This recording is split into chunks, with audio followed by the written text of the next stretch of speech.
Assalamualaikum dan hai. Hari ini kita berada di sebuah ladang dan juga merupakan salah satu tempat pelancongan di Mestilau Kundasang, iaitu Aqua Farm.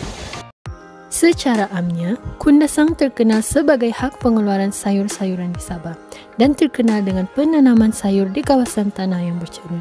Manakala, di Kundasang Aqua Farm ini, kaedah aquaponik digunakan sebagai alternatif penanaman sayur tanpa bergantung kepada cuaca dan bentuk muka bumi. Oleh itu, saya telah menemubual dengan pemilik Aqua Farm iaitu Encik Azizul Julin untuk mengetahui lebih lanjut mengenai sistem tanaman aquaponik.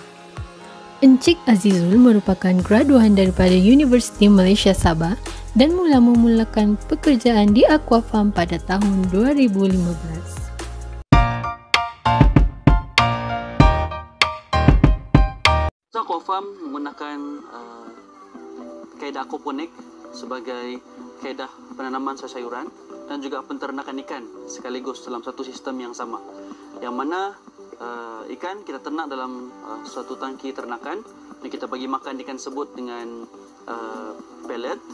Sisa daripada ikan tu kita tapis, kemudian daripada sisa tapisan tadi tu kita alirkan ke dalam media tanaman untuk dijadikan sebagai baja dan juga penyiraman kepada sayuran sekaligus.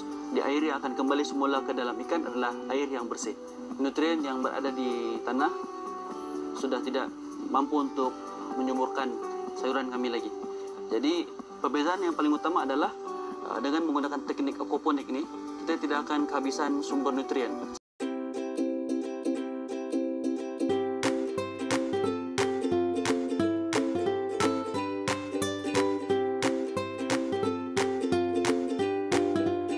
Bagi penyediaan anak benih, media semaian yang digunakan dalam nursery ini ialah 50% kokopit dan 50% serkam padi yang telah dibakar. Media ini akan digaulkan bersama dan dipindahkan ke dalam pot sebelum dipindah ke dalam tray. Manakala akar akan mula kelihatan kepada anak benih yang berumur 10 hingga 14 hari dan anak pokok yang mempunyai 4 hingga 5 daun adalah amat sesuai untuk dipindahkan. Proses yang seterusnya adalah memindahkan anak pokok ke media tanaman. Media tanaman ini dinamakan sebagai NFT, iaitu Nutrient Film Technique, di mana air akan mengalir bersama dengan nutrien di bawah permukaan pipe dalam bentuk jumlah air yang sangat sedikit. Kaedah penanaman ini amatlah mudah, di mana media semaian yang berada di dalam pot hanya perlu dimasukkan ke dalam ruang yang kosong. Selain itu, dalam Aqua Farm ini, tanaman dikendalikan dalam bentuk sistem vertikal dan juga horizontal. Akhir sekali adalah proses penuaian dalam sistem aquaponik. Kaedah yang digunakan adalah amat mudah, di mana proses penuaian ini tidak perlu mencabut pokok bersama akar.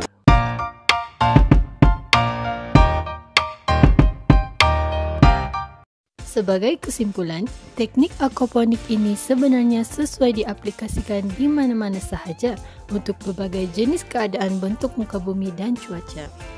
Penggunaan tanah dan air dapat dikurangkan, di mana sumber air dimanfaatkan dari kolam ikan yang mengandungi amonia sebagai baja.